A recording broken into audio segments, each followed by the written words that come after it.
और आज राजस्थान की 16वीं विधानसभा का पहला सत्र हंगामे के साथ शुरू हुआ। सुबह 11 बजे विधानसभा की कार्यवाही राज्यपाल कलराज मिश्र के अभिभाषण के बाद शुरू हुई। राज्यपाल कलराज मिश्र ने अभिभाषण पढ़ना शुरू किया तो सदन में हंगामा शुरू हो गया। अभिभाषण के दौरान हनुमान बेनीवाल ने हंगामा कर दिया। हनुमान बेनीवाल ने आरपीएससी को भंग करने की मांग उठाई। साथ ही आरपीएससी को भंग करने का पोस्टर भी दिखाया गया।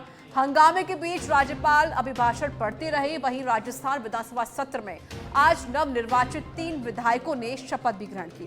नवनिर्वाचित विधायक जगत सिंह, विधायक महेंद्रजीत सिंह, मालवीय विधायक रूपेंद्र सिंह ने आज शपथ ली। वहीं विधानसभा की कार्यवाही 23 जनवरी सुबह 11 बजे तक के लिए स्थगित कर दी गई है।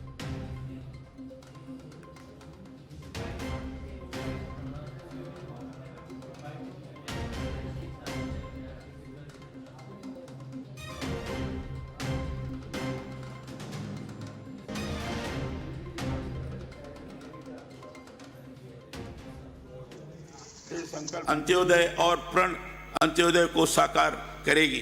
हमारी सरकार का यह नीतिगत निर्णय है कि विगत सरकार द्वारा संचालित जन कल्याण की योजनाओं को बंद नहीं किया जाएगा, लेकिन चुनावी वैतरणी पार करने के उद्देश्य से अपने कार्यकाल में आखिरी समय में बिना बस्ती प्रावधानों के आनन फानन में घोषित की गई इन तथाकथित कल्याणकारी योजनाओं की समीक्षा अवश्य की जाएगी।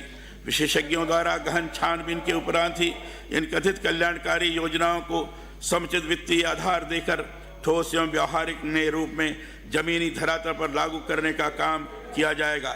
इसे लोकतंत्र का असली उद्देश्य जनता के द्वारा और जनता के लिए शासन सार्थक होगा और केवल भ्रामक प्रचार के बजाय सचमुच में जनता का सेवा कार्य सुनिश्चित हो सकेगा।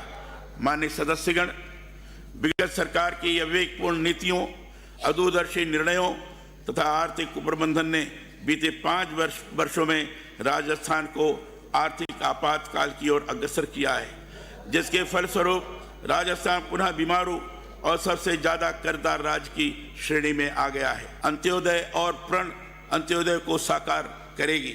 हमारी सरकार का यह नीतिगत निर्णय है कि विगत सरकार द्वारा संचालित जन कल्याण की योजनाओं को 16वीं विधानसभा का वर्तमान राज्य सरकार का इसको नीति दस्तावेज हमने बनाया है। हमारे चुनाव से पहले जो घोषणा पत्र हमने जारी किया था, संकल्प पत्र जारी किया था, उसको भी हमने एक नीति दस्तावेज बनाया है। आने वाले 5 सालों में और इस वित्तीय वर्ष के अंदर राजस्थान सरकार की जो महत्वपूर्ण योजनाएं हैं, जो जनहितार्थ होगी, उनको लागू करेंगे। और जो केंद्र सरकार की योजना है, पिछले 5 सालों में कांग्रेस की सरकार होने के कारण भेदभावपूर्ण तरीके से जो योजनाएं अधूरी थी, जिनका वास्तव में वंचित वर्ग को लाभ नहीं मिल पाया था, उनको दोनों सरकार मिलकर पूरा करेगी और अंतिम व्यक्ति को इसका फायदा। ये मामला जैसे संज्ञान में आया, इस तरह की घटना हुई तो 2 व्यक्तियों को सस्पेंड कर दिया गया, गिरफ्तार कर लिया गया, एफआईआर दर्ज कर ली गई है और पूरे प्रकरण को हम देख करके जो भी दोषी होंगे उनके खिलाफ कठोर कार्रवाई होगी। पिछली सरकार की तरह नहीं है कि पेपर लीक होते रहे और अपराधी घूमते रहे, मंत्रियों के साथ बैठे रहे, हलवा खाते रहे, बिस्कुट खाते रहे और वही लोग पेपर लीक करते रहे, इनके पास बैठ कर के करते रहे। नीचे सचिवालय की तिजोरियों में पैसा मिला, उसकी तरह नहीं, तुरंत एक्शन हुआ, उनके खिलाफ कार्रवाई हुई है। और मैं आपको विश्वास दिला रहा हूँ, राजस्थान में कोई भी व्यक्ति स्वागत सत्कार की औपचारिक बैठक थी, अभी वापस बैठक रखेंगे और विधायकों का एक दिन का ट्रेनिंग प्रोग्राम भी अलग से हम लोग। हाँ, कांग्रेस पार्टी के जो इसी में बोल दूं सामने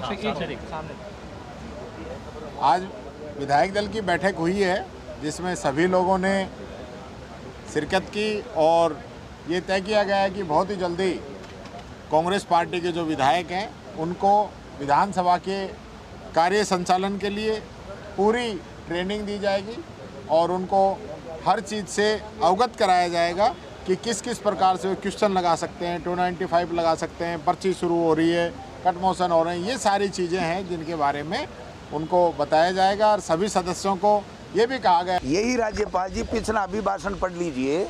इन्होंने कहा ये जो मुख्यमंत्री चिरंजीवी योजना है ना, स्वास्थ्य बीमा योजना, ये इतनी शानदार है, इतने कारगर है, इतने लोगों को लाभ दे रही है, तो वो कहाँ से फिर कैसे कह दिया उन्होंने? उसके तो आंकड़े थे।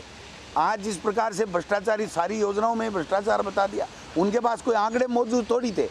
उनको तो मैं कह रहा हूँ ना, ये पूरे 5 साल सरकार दिल्ली से चली।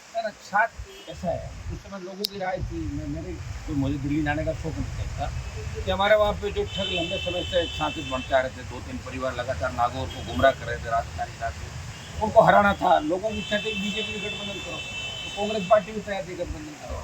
मैंने गठबंधन किया मेरी शर्तों पर, और तीनों कृषि बिल जब आए वो किसानों के खिलाफ था, तो मैंने एनडीए छोड़ी, सत्ता छोड़ी, और किसानों के लिए 70 दिन सड़क पर देश का सांसद बैठा तो हाईवे जाम करके तो मैं ही बैठा था।